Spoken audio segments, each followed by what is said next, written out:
On l'a vécu les amis. On l'a vécu. C'était incroyable. C'était extraordinaire. C'était légendaire. Oui, on n'avait pas vécu ça depuis 15 ans, depuis l'ère Cristiano Ronaldo, donc certains d'entre vous ne l'ont pas vu, moi je l'avais vu à l'époque, mais il n'y avait pas les réseaux sociaux comme aujourd'hui, il n'y avait pas cette ampleur médiatique comme on a pu y assister, comme on va y assister avec Kylian Mbappé, mais c'était juste grandiose, monumental. Le Real a prouvé que c'était le plus grand club du monde, Mbappé a prouvé que c'était un joueur à part. Cet homme a déjà changé rien qu'aujourd'hui. J'ai vu un joueur souriant, heureux, soulagé comme jamais. J'ai vu un joueur ému quasiment aux larmes, ce qu'il n'avait jamais laissé transparaître depuis des années, que ce soit en équipe de France ou au Paris Saint-Germain. Et c'était juste très émouvant, très émouvant. On rentre officiellement dans l'ère Mbappé au Real Madrid. Est-ce que ce sera le leader? Je l'espère, j'y crois. C'est une sensation particulière, ça fait 6-7 ans que je parle des rumeurs d'Mbappé au Real Madrid, lorsqu'il était à Monaco, qu'il devait signer au Real à l'époque. J'en parlais déjà sur YouTube, peut-être l'un des premiers, si ce n'est le premier, à faire les rumeurs Mbappé-Real Madrid. Donc imaginez-vous bien qu'aujourd'hui, je suis ému de voir que ça y est, c'est fait. Même si oui, il a commis des erreurs, aujourd'hui j'ai pas envie de faire les grilles, j'ai envie de profiter de tout le bonheur qu'on a vécu aujourd'hui. Ça nous a rappelé évidemment Cristiano Ronaldo, ces images dans la voiture avant d'arriver au Bernabéu, cette gestuelle un, dos, tres à la Madrid. Et puis tout a commencé vers 11h, 11h30, puisque oui, si vous n'avez pas assisté à la présentation, vous êtes au bon endroit, je vais tout vous montrer. Vous n'allez rien louper et vous allez tout connaître sur la présentation de Kylian Mbappé. Tout a commencé évidemment par la fameuse visite médicale avec ce fond bleu Sanitas. C'est assez légendaire, ça y est, il est là. Et oui, c'est légendaire parce que tous les meilleurs joueurs du Real sont passés. Vous pouvez le voir, Gareth Bale, je me rappelle très bien en 2014, j'étais très hypé. Ronaldo en 2009, Toni Kroos, Benzema. Et donc aujourd'hui, Kylian Mbappé, c'est fait, c'est fait. C'était rien que ça, c'était incroyable. Et puis ensuite, tout va monter crescendo, tout va s'accélérer. La poignée de main avec Florentino Pérez. La signature du contrat et la première surprise, j'apprends qu'Mbappé est gaucher. Oui, il est droitier au football, mais au niveau de la main, il est gaucher, vous le voyez sur l'image. Rien que cette image, elle est légendaire. Cette présentation avec le numéro 9, évidemment le numéro 9 qui est une dédicace à Cristiano Ronaldo qui avait porté le numéro 9 à l'époque, puisque Raoul avait encore le numéro 7 et puis il était encore au club. Ronaldo, à partir de sa deuxième année, a pris le numéro 7, sauf qu'Mbappé ne le portera jamais, étant donné que Vinicius le porte déjà.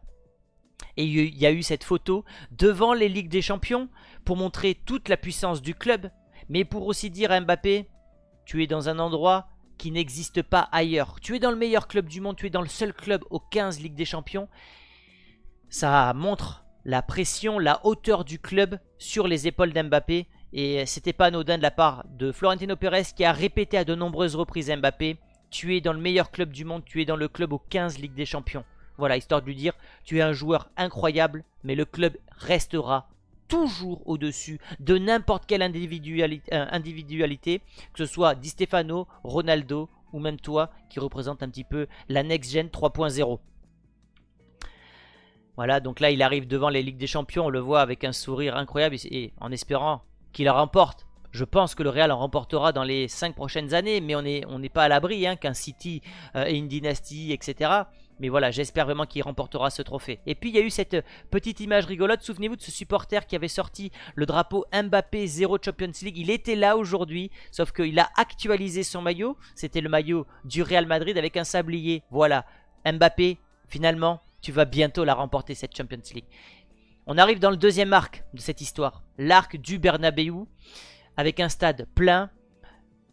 C'est le symbole Mbappé de ce nouveau Bernabéu. Les travaux ont été retardés à cause de la guerre en Ukraine, oui, mais il fallait que le Bernabéu soit le centre du monde, que les yeux du monde soient arrivés sur le Bernabéu avec une méga star. Donc il fallait qu'Mbappé arrive à ce moment-là. On ne pouvait pas attendre un an de plus, il fallait que ça soit cette année ou l'année dernière, mais c'était encore mieux cette année puisqu'il y a, vous le savez, les écrans à 360 degrés, le stade était plein.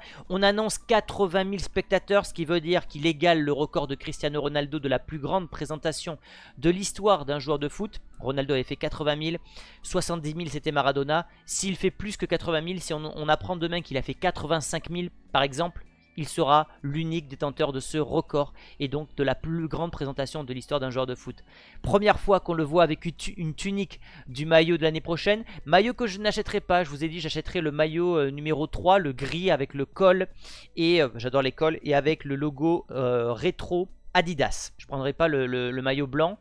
Il y avait des personnalités, Raoul à gauche, Solari dans l'axe, Arbeloa à droite, et puis surtout, il y avait Florentino Pérez, Piri, légende du Real Madrid, et surtout, évidemment, Zinedine Zidane. On pourra regretter l'absence d'un certain Cristiano Ronaldo. J'aurais aimé que, comme à l'époque de Ronaldo, où il y avait Eusebio, qui représente un peu Zidane pour Mbappé, il y avait également Di Stefano. Et Di Stefano représentait pas le maître de Ronaldo, mais Ronaldo était son successeur un petit peu annoncé de Di Stefano. Il aura battu tous ses records. Mbappé avec Ronaldo, c'était un peu la même chose. C'était une passation de pouvoir. J'aurais aimé que le Portugais soit là. On sait que les relations sont plus ou moins froides avec le club, mais c'est dommage. J'aurais aimé vraiment qu'il y ait Ronaldo et Zinedine Zidane, mais en tout cas, le Français était là. Et puis surtout, le Real a dévoilé une image totalement exclusive. C'est la première fois qu'une telle image sort. Zidane a entraîné Mbappé lors d'une après-midi, lorsque ce dernier avait 12-13 ans, en 2012. Cette image n'était jamais sortie jusqu'à aujourd'hui, comme quoi le Real avait gardé une botte secrète, un petit joker depuis des années, en se disant s'il signe, on aura cette photo incroyable. Elle n'est jamais sortie depuis plus d'une décennie. C'est juste monumental, la gestion médiatique, marketing du Real Madrid. Et puis Florentino Pérez a pris la parole. Il a commencé par dire ceci: ceci est un moment historique. C'était ses premiers mots. Le Real, c'est le Real Madrid, pas d'autre option que de gagner toujours, histoire de dire que le Real a une exigence maximale et que Mbappé sait où il met les pieds. Et puis, il y a eu l'entrée du joueur. Madridistas, aujourd'hui, un garçon va réaliser son rêve. Le mot rêve est toujours utilisé dans le lexique du Real Madrid. Le Real Madrid représente toujours un rêve pour les joueurs. Zidane l'avait dit, Cristiano Ronaldo l'avait dit. En fait, vous regarderez, maintenant que je vous ai dit ça, dès qu'un joueur signe au Real Madrid, c'est presque une clause pour le joueur de dire que c'est son rêve de signer au Real Madrid. Ça prouve toujours la grandeur du club. Aujourd'hui, nous accueillons Kylian Mbappé. Il est donc rentré avec un sourire incroyable. Il a fait comme ça, comme s'il s'excusait, je pense, d'une certaine manière par rapport à ce qui s'est passé. On l'a vu un petit peu, pas gêné, mais ouais, je pense qu'il s'est excusé à sa façon. L'accolade, évidemment, avec Zinedine Zidane. Le dernier très très grand français. Alors s'il y avait Karim Benzema, Benzema aurait pu être présent aussi, je viens d'y penser. Mais voilà, c'est pareil, une passation de pouvoir. Zidane qui a été ovationné par le public parce que c'est l'homme qui a offert, je ne sais plus laquelle c'était, Ligue des Champions en 2000, cette reprise de volée contre Leverkusen. Surtout l'entraîneur qui a remporté à ce jour 3 Ligues des Champions consécutives. Ça ne sera pas égalé rapidement. Je ne sais même pas si ça sera égalé un jour tellement que c'est compliqué. Et puis il y a eu cette image là où vous le voyez, toute la grandeur, Pérez, Piri, Zidane, Mbappé, les 15 Ligues des Champions sur la pelouse du Bernabéu. Donc des images incroyables, des images qui feront date. C'est pour ça que j'espère que vous avez chacune profité de ce moment historique. En tout cas, moi j'en ai absorbé chaque miette parce que je sais que c'est pas demain à la veille qu'on vivra un transfert aussi médiatique. Encore plus un joueur français générationnel qui signera au Real Madrid. On a eu Zidane, Benzema lorsqu'il signe, c'est pas un joueur générationnel puisque c'est un jeune espoir en devenir. Mais Zidane était une méga star, vous vous rendez compte, quasiment 25 ans après. Donc ça se trouve on ne revivra plus jamais ça, donc j'espère que vous en avez profité. La maman de Kylian Mbappé est émue aux larmes parce qu'elle voit son fiston heureux, soulagé. Et Pérez qui dira en suivant: Kylian, tu as fait un effort si grand que les gens n'y croiraient même pas pour venir ici. Tu es là parce que tu n'as pas abandonné ton rêve. Toujours le mot rêve. Mais je pense qu'on aura des infos sur ce qui s'est réellement passé en 2022 un jour parce que je pense qu'il a eu des pressions médiatiques incroyables. Alors je ne sais pas si je vous ai sélectionné l'image où il dit qu'on a gagné. J'ai gagné, on a signé ici, comme si des forces plus grandes l'avaient empêché à un certain moment de signer. Peut-être Macron, avec la pression politique en 2022, peut-être le Qatar vis-à-vis de sa Coupe du Monde. En tout cas, oui, il était heureux, Mbappé, et ça, c'était magnifique à voir. Bonjour à tous, je vais essayer de vous parler en espagnol. C'est incroyable, incroyable. J'ai dormi pendant j'ai dormi pendant de nombreuses années avec le rêve de jouer pour le Real Madrid. Aujourd'hui, mon rêve, encore le rêve, se réalise. Je suis un garçon heureux. Merci, président Pérez. Il s'est passé beaucoup de choses. Vous m'avez fait toujours confiance. Et ça, c'est aussi la grandeur de Pérez, qui aurait pu être rancunier après ce qui s'est passé en 2022. Je pense qu'il a compris qu'il y avait des pressions plus grandes, enfin trop grandes pour un joueur qui n'avait seulement 22-23 ans. Et c'est ça toute la grandeur aussi de Pérez, savoir pardonner, savoir excuser. Alors si Pérez l'a pardonné, pourquoi nous, supporters, on devrait encore être aigris, encore être rancuniers envers Kylian Mbappé?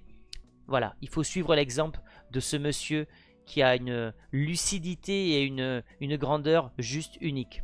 Et puis, cette image, c'est peut-être l'image qu'on retiendra, je trouve, de cet après-midi. C'est Mbappé qui embrasse son écusson. Et pourquoi il embrasse son écusson, c'est très important. Le public qui lui dit « El écusson, el écusson ». Je crois que ça se dit comme ça en espagnol, vous me direz si je me trompe. Il a compris qu'on disait ça. Il a embrassé l'écusson. Je n'ai jamais vu Mbappé embrasser l'écusson du Paris Saint-Germain.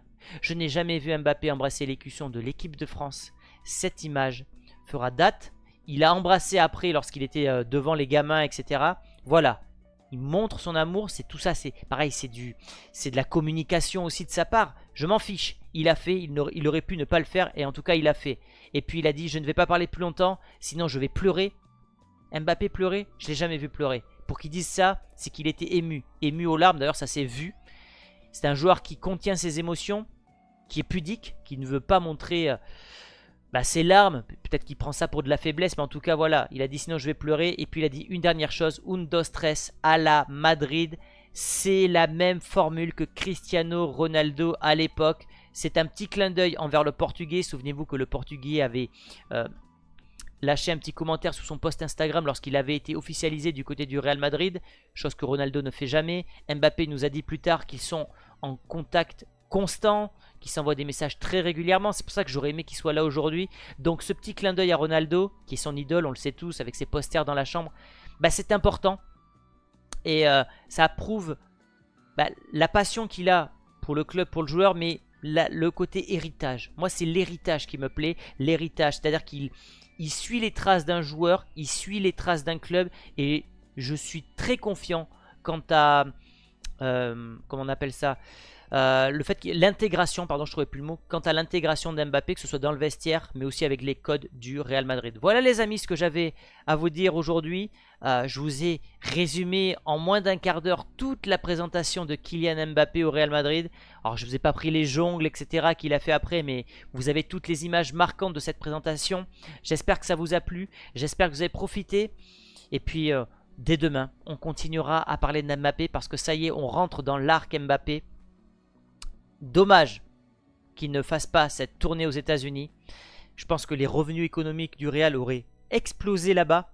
La hype des matchs amicaux aurait été extraordinaire de le voir porter ce maillot-là. Je vous dis ça pourquoi? Parce que l'an passé, lorsqu'on se réveillait tous à 3 h du matin, que je vous faisais le débrief dans la foulée, il y avait un certain Bellingham. Et les chiffres de mes vidéos étaient ahurissants. On avait fait des vidéos à 80, 100 000 vues pour des matchs amicaux. Chose que je ne fais jamais sur des matchs officiels du Real Madrid. Parce qu'il y avait une hype. La hype de voir Bellingham la première fois jouer avec le maillot blanc du Real Madrid. Ce premier match d'Mbappé, ça sera contre l'Atalanta le 14 août 2024 pour la Super Coupe d'Europe, ce qui pourrait être son premier trophée dans l'histoire du Real Madrid. On a hâte qu'il se repose, il en a besoin. Évidemment, je pense qu'une coupure lui fera le plus grand bien. Je serais presque d'avis à ce qu'il se repose limite jusqu'à fin août pour encore plus créer l'événement début septembre. C'est lui qui choisira, mais je pense qu'il ne voudra pas louper la Super Coupe d'Europe. Il voudra participer, il voudra soulever ce trophée parce que c'est un trophée qui est rare à remporter. Voilà en tout cas les amis, c'était légendaire, c'était incroyable. Merci à tous. Merci à tous pour votre fidélité parce que aujourd'hui j'ai la chance de pouvoir vivre de cette passion, de pouvoir parler Real Madrid tous les jours et d'en faire mon métier. Et ça c'est grâce à vous. Donc merci beaucoup et je vous dis à demain pour une prochaine vidéo sur l'actualité de Kylian Mbappé et sur l'actualité du Real Madrid. Au revoir les amis.